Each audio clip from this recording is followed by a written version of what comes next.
কৰা চৰকাৰৰ পৰা সেইটো কাম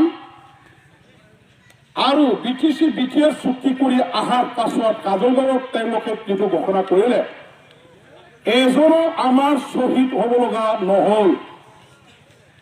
এই থোপাত বড়োবিলাকৰ আন্দোলনকাৰীবিলাকৰ টেষ্ট আমি দিব লগা নহ'ল। লাঠি আমাৰ পিঠিত এটাও নপৰিল, জেল খাব লগা নহ'ল। আমি এনেই বিটিআৰটো পাইছো। সেই ঘটনাটো কাজলগাঁৱত তেখেতসকলে কৰিছিলে চুক্তি কৰি অহাৰ পাছত। সেইটোৱে বুজাই যে বিটিআৰ চুক্তিৰ দ্বাৰা দি এজনো শ্বহীদসকলক তেনেকুৱা এক্সেচিয়া দিব লগা এই পৰ্যায়টো নাহে। Self contradictory statement. যদি এজনো মানুহ মৰা নাই শ্বহীদ ক'ৰ পৰা ওলাল? এজনো যদি মানুহ মৰা নাই তেনেহ'লেতো শ্বহীদ এজনো নাই। আৰু এজনো যদি শ্বহীদ হোৱা নাই, শ্বহীদসকলৰ পৰিয়ালৰ কাৰণে এক্সেচিয়া টকাটো চৰকাৰে কেনেকৈ দিব? এইটো সেলফ কন্ট্ৰাডিক্টৰী হৈছে নে নাই? নিশ্চয় হৈছে। যাৰ কাৰণে আজি এই টেকনিকেল কাৰণত অসম চৰকাৰৰ ফালৰ পৰা এক্সেচিয়া টকা শ্বহীদ পৰিয়ালসকলক দিয়াৰ বেলেকাত যদৰ মদৰ এই স্থিতি আমি দেখা পাইছো। আৰু ইয়াৰ কাৰণে আজি আমি বৰ্তমান চৰকাৰখন চলাই থকা নেতাসকলকে দোষী বুলি ক'ব লাগিব। শ্বহীদসকলে আজিলৈকে পইচা পোৱা নাই। এইটো এটাও কেছ আজিলৈকে উইথড্ৰ হোৱা নাই।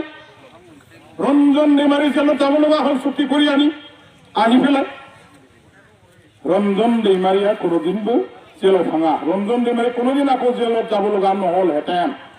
ৰঞ্জন দৈমাৰীৰ ফাইনেল ভাৰ্ডিক্ট যিদিনাখন হাইকোৰ্টত হ'ব, সেইদিনাখনৰ আগমুহূৰ্তত আগতে অসম চৰকাৰৰ মুখ্যমন্ত্ৰী ডাঙৰীয়া দেৱক বৰ্তমানৰ বিটিচিখন চলোৱা নেতাসকলে প্ৰেছাৰ দিব লাগিছিলে যে আমাৰ অসম চৰকাৰৰ চৰকাৰী এডভোকেট যিজন আছে হাইকোৰ্টত তেখেতক আপুনি বাধা দিব লাগে। ৰঞ্জন দৈমাৰীক আকৌ জেললৈ পঠিয়াব নালাগে। ৰঞ্জন দৈমাৰী যিখিনি কথাটো ক'লে হাইকোৰ্টত আপোনাৰ মুখৰ পৰা আকৌ জেললৈ যাবলৈ বাধ্য হ'ব বা জেললৈ পঠিয়াবলৈ বাধ্য হ'ব আছে। এই ধৰণৰ যুক্তি আপুনি আৰ্গুমেণ্টত পেছ কৰিব নালাগে।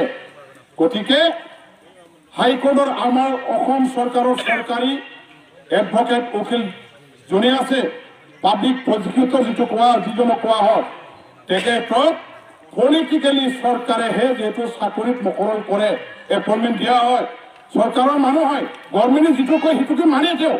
গতিকে গভৰ্ণমেণ্টৰ মুৰব্বী হ'ল আমাৰ অসমৰ মুখ্যমন্ত্ৰী ডাঙৰীয়া। এই গভৰ্ণমেণ্টৰ মুখ্যমন্ত্ৰী ডাঙৰীয়াক আমাৰ বিটিচিৰ হত্যাকৰ্তা নেতাসকলে প্ৰেছাৰ ক্ৰিয়েট কৰিব পাৰিব লাগিছিল, হেঁচা দিব লাগিছিল যে চৰকাৰী উকিলক ৰঞ্জন দৈমাৰীৰ বিৰুদ্ধে হাইকোৰ্টত আৰ্গুমেণ্ট কৰিব নালাগে।